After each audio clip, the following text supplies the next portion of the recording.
Shalom, Bapak Ibu Saudara sekalian, apa kabar Anda hari ini? Harap anugerah Tuhan senantiasa menyertai kehidupan kita. Selamat datang dan bergabung mendengarkan kembali renungan-renungan yang saya sampaikan lewat pelayanan His Partner Channel Ministry.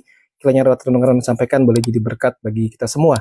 Saudaraku, kita tidak bisa menyangkali bahwa dunia kita ini penuh dengan perpecahan, permusuhan, konsep kita versus mereka. Kita dengan mudah mengasihi orang yang menyukai kita dan memusuhi orang yang berbeda atau berselisih dengan kita. Itulah yang terjadi dalam dunia ini. Dan Tuhan Yesus memberikan sebuah pengajaran yang sangat luar biasa. Kita dipanggil untuk melampaui kasih yang biasa dan alami menuju sebuah kasih yang luar biasa dan supernatural. Kita akan membahas tema mengasihi musuh. Bagaimana Bapa di surga mengasihi semua orang tanpa memandang bulu. Apakah itu hal yang mungkin? Mari kita berdoa terlebih dahulu. Pada dalam surga, semakin kami memahami firman Tuhan, semakin kami tahu kami masih kurang daripada menjalankan firman Tuhan tersebut. Berkatilah kami ya Tuhan, tolonglah kami lewat merenungkan firman Tuhan pada saat ini. Kami boleh bukan cuma jadi pendengar, tapi juga jadi pelaku firman. Dalam nama Tuhan Yesus Kristus kami bersyukur, kami berdoa. Amin. Teks Alkitab kita ambil daripada Matius pasal yang kelima, ayat yang ke-43 sampai 48. Saya bacakan. Kamu telah mendengar firman, kasihlah sesama manusia dan bencilah musuhmu. Tapi aku berkata kepadamu, kasihilah musuhmu dan berdoalah bagi mereka yang menganiaya kamu. Dan dengan demikianlah kamu menjadi anak-anak Bapamu yang di sorga, yang menerbitkan matahari bagi orang yang jahat dan orang yang baik, dan menurunkan hujan bagi orang yang benar dan orang yang tidak benar. Apakah apabila kamu mengasihi orang yang mengasihi kamu, apakah upahmu? Bukankah pemungut cukai juga berbuat demikian? Dan apabila kamu hanya memberi salam kepada saudara-saudaramu saja, apakah lebihnya daripada perbuatan orang lain? Bukankah orang yang tidak mengenal Allah pun berbuat demikian? Itu haruslah kamu sempurna, sama seperti Bapamu yang di surga adalah sempurna. Saudara, bagian yang sangat sulit sekali untuk kita bisa jalankan, bukan? Saudara, kita makin memahami firman, makin merasa bahwa susah sekali dengan firman Tuhan. Kita coba melihat dulu apa yang Yesus ajarkan di sini. Dia mengatakan begini, ada ajaran yang keliru, kasihlah sama manusia dan bencilah musuhmu. Mengutip pemahaman umum pada zaman itu yang merupakan distorsi dari Imamat 19 ayat 18. Di situ dikatakan kasihlah sesamamu, tetapi di sini ada tambahan dari mereka, bencilah musuhmu. Tambahan dari manusia yang membuat hukum Taurat menjadi lebih mudah. Kan mudah dong, kasih sesamamu, bencilah musuhmu, itu mudah. Dan Tuhan bilang, itu ajaran yang keliru. Yesus memberikan ajaran yang sangat radikal. Kasihilah musuhmu, dan berdoalah bagi mereka yang mengasihi kamu, bagi mereka yang menganiaya kamu. Ayat yang ke-44. Ada sebuah perintah, bukan sebuah saran. Ada dua tindakan konkret di sini, mengasihi secara aktif, berbuat baik kepada mereka, dan mendoakan. Membawa mereka dalam situasi itu ke hadapan Tuhan, meminta berkat bagi mereka. Satu hal yang sangat sulit untuk kita lakukan. Apa sih saudara tujuan daripada bagian ini? Ayat 45 bagian A. Supaya kamu menjadi anak-anak Bapamu yang di surga. Untuk menunjukkan identitas kita. Nah, mengasihi seperti itu, kita membuktikan bahwa kita adalah anak-anak Allah. Ini bukan hanya bicara mengenai kita adalah orang-orang Kristen, tapi sungguh-sungguh kita adalah anak-anak Bapa yang di surga. Betapa sulitnya memahami bagaimana kita bisa mengasihi musuh. Dan mengapa Yesus menyuruh kita mengasihi musuh kita. Ada 3 alasan yang kuat. Yang pertama, karena itu adalah mencerminkan karakter Allah Bapa. 45 bagian B. Contoh ilahi. Bapa di surga tidak pilih kasih. Dia memberikan berkat, matahari, hujan, pada orang-orang yang jahat, dan juga pada orang-orang yang baik. Kasih Allah bersifat universal dan tidak bersyarat. Bagi anak-anaknya, kita, engkau dan saya dipanggil untuk meneladani sifat kasih yang seperti itu. Mencerminkan kasih karakter Bapa. Yang kedua, kan itu membedakan kita dari dunia. Ayat 46 dan 47. Bila kamu mengasihi orang yang mengasihi kamu, apakah upahmu? Pemungut cukai juga berbuat demikian. Memberi salam kepada saudara-saudaramu saja, apakah lebih dari perbuatan orang lain?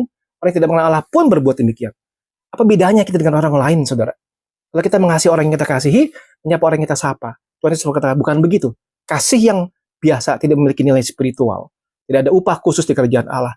Kasih yang radikal lah yang membedakan kita dengan mereka. Alasan yang ketiga adalah begini. Itu adalah panggilan untuk menjadi sempurna. Ayat 48. Karena itu haruslah kamu sempurna. Sama seperti Bapamu yang di surga adalah sempurna. Kesempurnaan yang seperti apa, saudara? Bukan berarti tanpa kesalahan, tapi berarti utuh, matang, dan tuntas di dalam kasih.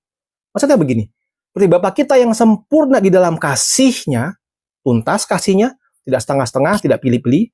Demikian pula kita dipanggil untuk menjadi tuntas dalam mengasihi. All in, semuanya, all out. Tidak hanya mengasihi orang yang mudah dikasihi, tapi juga mengasihi orang yang sulit dikasihi. Nah, tujuan cita-cita yang kita kejar dan hanya bisa kalau kita bergantung pada kasih karunia Tuhan. Itu tidak mudah. Bagaimana hidup kita? Bagaimana hidup kita saat ini? Bagaimana kita bisa mempraktekkan hal seperti ini? Sulit sekali, bukan? Kalau kita identifikasi musuh kita, siapa orang yang paling sulit Anda kasihi? Siapa yang telah menyakiti hati Anda? Mungkin suami Anda, mungkin istri Anda, mungkin anak Anda, mungkin orang tua Anda, mungkin guru Anda, mungkin bos Anda, mungkin anak buah Anda, mungkin saudara-saudara Anda. Siapa itu yang kamu anggap sebagai lawan? Bisa kita ambil langkah praktis? Berdoa bagi mereka. Dan dengan jujur di hadapan Tuhan, doakan agar Tuhan memberkati mereka. Tuhan mengubah hati Anda. Tuhan memberikan pendamaian bagi Anda dan mereka. Tidak mudah, saudara. Terus berjuang di hadapan Tuhan.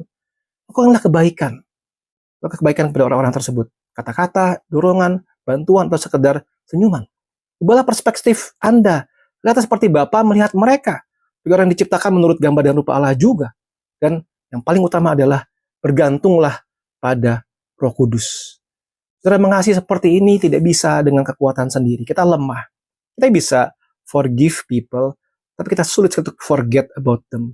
Melupakan kesalahan mereka sangat sulit sekali. Ini adalah bagian daripada buah roh. Minta kuasa Roh Kudus agar kita bisa mengasihi sebagaimana Allah mengasihi. Saudara, sebagai penutup dan sebagai sebuah refleksi bagi hidup kita, Yesus tidak meminta kita untuk punya perasaan hangat kepada musuh kita, tapi memilih untuk berbuat baik bagi mereka, mendoakan mereka.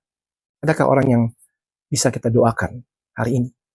Saudara, standar ini tinggi dan menyadarkan kita bahwa kita tidak mungkin bisa sampai standar itu. Kita butuh Kristus setiap hari. Kita gagal, kita bangkit lagi. Gagal, bangkit lagi. Oleh kasih karunia-Nya, kita bisa belajar sadar kita butuh pertolongan Kristus, Roh Kudus. Yang ketiga, saudara, sebagai bahan renungan buat kita, ini adalah sebuah undangan untuk mencerminkan Bapa yang di surga yang adalah sempurna.